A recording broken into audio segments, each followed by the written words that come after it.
سر پاکستان میں اس وقت جو سیاسی حالات ہیں، ماضی میں ہمیں صرف ایسے اس کی مثال نہیں ملتی، چونکہ پاکستان کی تاریخ تو یہی ہے نا کہ عدلیہ اور اسٹیبلشمنٹ نے مل کے سیاستدانوں کو نکالا ہے، لیکن پاکستان میں پہلی مرتبہ آپ دیکھیں کہ اب اسٹیبلشمنٹ گورنمنٹ کے ساتھ کھڑی ہے اور عدلیہ کا جو ایک بڑا حصہ ہے وہ ایک سیاسی جماعت کے ساتھ ہے۔ سر کیا خیال ہے یہ حالات اس نہج پہ کیسے پہنچ گئے ہیں؟ جی یہ بڑی میں یہ سمجھتا ہوں کہ ہم بہت سی چیزوں کی تو ایک الزام تراشی بھی کرتے ہیں، بٹ میں یہ سمجھتا ہوں کہ دیکھیں اسٹیبلشمنٹ کا یا آرم فورسز کا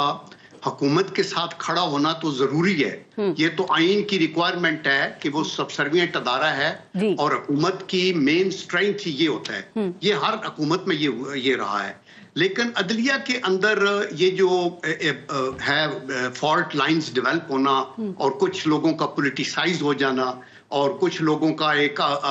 سیاست کے ساتھ یا اسٹیبلشمنٹ سے کلوژن یا پولیٹیکل پارٹی سے، یہ جو ہے کسی لحاظ سے بھی اپریشیبل نہیں ہے۔ یہ کہنے کے بعد میں دیکھوں ایک چیز شعیب شاہین صاحب کا میں مشکور ہوں کہ انہوں نے میرا متعلق کہا کہ میں ٹھیک بات کر رہا ہوں، لیکن میں یہ کہتا ہوں کہ وہ جو کہہ رہے ہیں نا کہ ڈاکٹر کو ملنا چاہیے، یہ کوئی غلط ڈیمانڈ بالکل نہیں ہے، اور آئی ایم شیور کہ جو حکومت ہے اس کو کوئی اعتراض نہیں ہوگا۔ دیکھیں جو ڈاکٹر کا ملنا ہوتا ہے وہ کسی بھی قیدی کے لیے، اس کے ہارٹ کا پرابلم ہو جائے، اس کے دانت کا، تو اٹ از ایس او پی کہ فوری طور پہ وہ اٹینڈ ہو جاتا ہے۔ اور دوسری اگر ان کو ایکسرسائز کرنے کی 2 دن نہیں موقع مل رہا تو اس کا کوئی ایسی بات نہیں، اس کی ایک بیک گراؤنڈ ہے، اور بیک گراؤنڈ آپ کو پتا ہے کہ باہر بیٹھ کے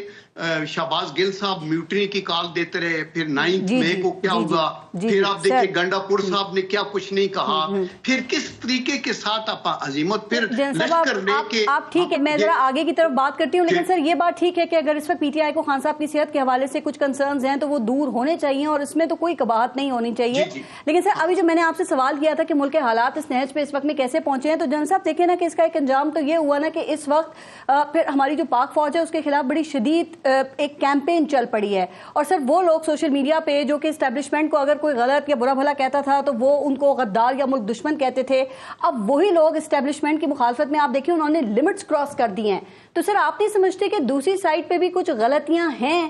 اور جو دور ہونی چاہیے؟ سوچا جاتا ہے ان کے بارے میں سر؟ جی دیکھیں میں یہ کہتا ہوں کہ اگر آپ اسٹیبلشمنٹ کو انوالو کرتے ہیں پالیٹکس میں اپنے سیاسی مقاصد کے لیے، آپ دیکھیں کہ 2018 کے الیکشن میں کیا ہوا تھا، کس طرح انوالو، اور پھر یہ اس کو اقرار جرم بھی کیا تحریک انصاف کی قیادت نے کہ ہم نے لے لے، ہمیں انہوں نے کام نہیں کرنے دیا، یہ کیا، تو انڈائریکٹلی جو چیف ایگزیکٹو ہے اس کے کندھوں پہ تو بڑی رسپانسبلٹی ہوتی ہے، وہ تو اداروں کو دور رکھتا ہے بجائے اس کے انوالو کرنے کے، اور اگر ابھی ادارے حکومت کے ساتھ مل کے ملک کی سیکیورٹی اور معاشی ترقی کے لیے کام کر رہے ہیں اور جس کے ریزلٹ سامنے آ رہے ہیں، آپ دیکھیں کہ آپ کی اکانومی اللہ کے کرم سے ٹیک آف کر رہی ہے، آپ کی سفارتی سطح کے اوپر ایک پذیرائی مل رہی ہے، خدا کے کرم سے آپ کی سٹاک ایکسچینج ہے، آپ کی جی ڈی پی ہے، اور اللہ کرے سر ان کے ثمرات بھی عوام تک پہنچے۔ لیکن میں آپ سے ایک چیز سمجھنا چاہتی ہوں، لیکن سر جو اینٹی اسٹیبلشمنٹ بیانیہ ہے یا اسٹیبلشمنٹ مخالف جو سٹانس ہے جن صاحب، وہ تو آپ نے دیکھا نا کہ تقریباً ماضی میں بھی یہاں تمام جماعتوں کا رہا ہے، ہم نے اینٹ سے اینٹ بجا دینے والی تقاریر بھی سنی ہے، ہم نے گجرانوالا کی تقریر بھی ہمیں یاد ہے، وردی اور دہشت گردی کے نعرے جو ہیں وہ مریم نواز کی موجودگی میں بھی لگے ہیں۔ جنرل صاحب یہ بتائیے کہ یہ جو ماضی کا سٹانس تھا اور جو اس وقت موجودہ پاکستان تحریک انصاف کا سٹانس ہے، سر اس میں کیا فرق ہے، کیا ڈفرنس ہے؟ دیکھیں اس میں بہت فرق ہے۔ آپ نے ایک تو بات کی نواز شریف صاحب کی کہ جلسے میں اس جلسے میں میٹنگ میں موجود تھا اور انہوں نے یہ کہا تھا کہ باجوہ صاحب اور ڈی جی عیسائی آپ کو آنسریبل ہونا پڑے گا چونکہ میرے ساتھ جو زیادتی ہوئی ہے اور مجھے باہر نکالا گیا، یہ کہا گیا۔ اس کے بعد جتنے ہم لوگ وہاں بیٹھے تھے، تحریک انصاف کی حکومت میں میرے خلاف بھی بغاوت کا کیس رجسٹر گجرانوالا میں ہوا کہ آپ ادھر بیٹھے ہوئے تھے، آپ سن رہے تھے کہ انہوں نے کہا کہ آپ کو جواب دہ ہونا پڑے گا۔ یہ تو ابھی تو دیکھیں ہماری جماعت میں سے کسی نے یہ میوٹنی کی کال دی، کسی نے یہ نہ کہا کہ سالار کو حکم نہ مانو، کسی نے یہ نہیں کہا کہ کراچی کے کور کمانڈر کے گھر پہ حملہ نہیں کریں گے تو کہاں کریں گے، کسی نے ایبسولوٹلی کبھی کسی نے یہ نہیں کہا کہ آپ اپنے طور کے اوپر ایک صرف ٹاپ مین خراب ہے باقی ساری آرمی ٹھیک ہے. اس طرح آپ اداروں کو کبھی ہینڈل کرتے ہیں تو میرے خیال, اور پھر یہ ماضی کا تجربہ ایسا ہے نا کہ توڑ پھوڑ, ہم تو کہتے ہیں ٹھیک ہے پیسفل جلسہ ہے, سب کا آئینی حق ہے, لیکن اس حق کو استعمال کرنے کے لیے آپ تھریٹ بھی کرتے ہیں کہ گلے میں رسی لگا کے ہم پرائم منسٹر کو نکال کے باہر نکالیں گے اور یہ کریں گے, تو اس سے پھر حکومت کو احتیاط کرنی پڑتی ہے. تحریک انصاف اپنی ماضی کی غلطیوں سے پارس سیکھے گی.